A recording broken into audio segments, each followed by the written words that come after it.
নমস্কাৰ আপোনালোক সকলোকে মই মোৰ ইউটিউব চেনেল নলিনীকান্ত ডেকালৈ স্বাগতম জনাইছো। ছাৰবেদসকল, মুখ্যমন্ত্ৰী লোকসেৱক আৰোগ্য যোজনা অসম চৰকাৰৰ এক বিশেষ আঁচনি চৰকাৰী কৰ্মচাৰীসকলৰ বাবে। চৰকাৰী কৰ্মচাৰীসকলে যিকোনো চিকিৎসালয়ত যদি চিকিৎসা কৰে আৰু চিকিৎসা কৰি যদি তাত ভৰ্তি হ'বলগীয়া হয় তেতিয়াহ'লে সেই খৰচ চৰকাৰে বহন কৰে। এইটো হৈছে মুখ্যমন্ত্ৰী লোকসেৱক আৰোগ্য যোজনা। আজিৰ পৰা আগলৈকে অকল চৰকাৰী কৰ্মচাৰীসকলেহে, ৰাজ্য চৰকাৰৰ অধীনৰ সকলো চৰকাৰী কৰ্মচাৰীয়ে এই সুবিধা পাবৰ কাৰণে সক্ষম হৈছিল।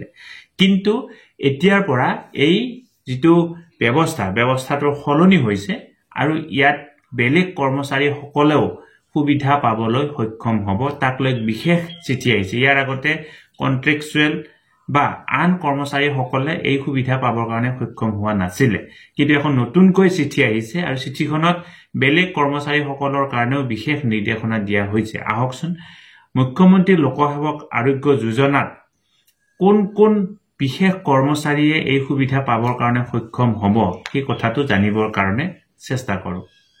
এইখন হৈছে এখন বিশেষ চিঠি।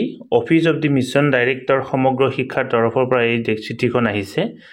সঞ্জয় দত্ত ছাৰে 10/9/2024 তাৰিখে এই চিঠিখন পঠাইছে। এতিয়া চাওক চিঠিখন কালৈকে পঠোৱা হৈছে।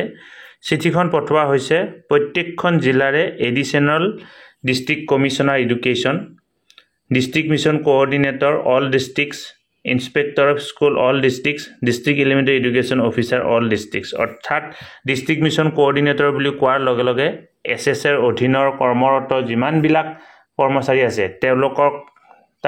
তেওঁলোকৰ বাবে কোৱা হৈছে। ইন্সপেক্টৰ অফ স্কুল বুলি কোৱাৰ লগে লগে হাইস্কুল আৰু হায়াৰ ছেকেণ্ডাৰীত কৰ্মৰত সকলো শিক্ষক শিক্ষয়িত্ৰীৰ কাৰণে কোৱা হৈছে, শিক্ষক শিক্ষয়িত্ৰী বা আল কৰ্মচাৰীৰ কাৰণে কোৱা হৈছে। ডিষ্ট্ৰিক্ট এলিমেণ্টাৰী এডুকেশ্যন অফিচাৰ বুলি কোৱাৰ লগে লগে LP আৰু ME স্কুলত কৰ্মৰত ৰেগুলাৰ কৰ্মচাৰীসকলৰ কাৰণে কোৱা হৈছে। অৰ্থাৎ সকলো কৰ্মচাৰীৰ কাৰণে এই চিঠিখন আহিছে। এতিয়া ইয়াৰে বিষয়বস্তুটো আপোনালোকে চাবৰ কাৰণে চেষ্টা কৰক। Registration of all employees in Mukhyamantri Loksevak Arogya Yojana portal. এতিয়া চাওক, ছাৰ মেডাম এটা ৰেফাৰেন্স নম্বৰ দিয়া হৈছে। With reference to the subject cited above you are requested kindly to inform all employee to register in Mukhyamantri Loksevak Arogya Yojana at ইমান্য for medical reimbursement under Mukhyamantri Loksevak Arogya যোজনা। এতিয়া চাওক, আগতে অকল ৰেগুলাৰ এমপ্লয়ীবিলাকৰ কাৰণেহে এই ব্যৱস্থাটো আছিলে। এতিয়া কি কৰা হৈছে, অল এমপ্লয়ী বুলি কোৱা হৈছে। অৰ্থাৎ শিক্ষা বিভাগৰ অন্তৰ্গত সকলো কৰ্মচাৰীয়ে এতিয়া এই সুবিধাটো পাবৰ কাৰণে সক্ষম হ'ব।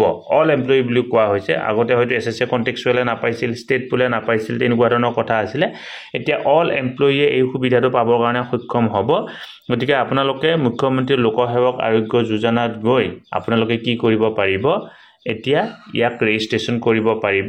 আমাৰ 4th গ্ৰেড হ'লে 125 টকা, 3rd গ্ৰেড হ'লে 225 টকা, তাৰপিছত 2nd গ্ৰেড হ'লে 325 টকা আৰু 1st গ্ৰেড হ'লে 425 টকা মাহিলী কাট খায়। তাৰ বিনিময়ত আপুনি যদি হস্পিটেলত ভৰ্তি হয়, আপুনি চিকিৎসা কৰিবলগীয়া হয়, তাৰ বিনিময়ত যি মেডিকেল ৰিএম্বাৰ্চমেণ্ট সেইটো পাবৰ কাৰণে সক্ষম হ'ব।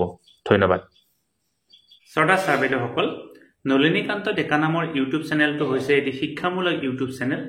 এই চেনেলটোৰ জৰিয়তে আমি শিক্ষক, ছাত্ৰ ছাত্ৰী, অভিভাৱক আৰু বিদ্যালয়ৰ কাৰণে উপযোগী কিছু ভিডিঅ' প্ৰস্তুত কৰিবৰ কাৰণে চেষ্টা কৰোঁ। আপুনি যদি আজি পোনপ্ৰথমবাৰৰ কাৰণে এই চেনেলটো চাইছে, অনুগ্ৰহ কৰি চেনেলটো ছাবস্ক্ৰাইব কৰিব আৰু অল নটিফিকেশ্যন প্ৰেছ কৰি থ'ব।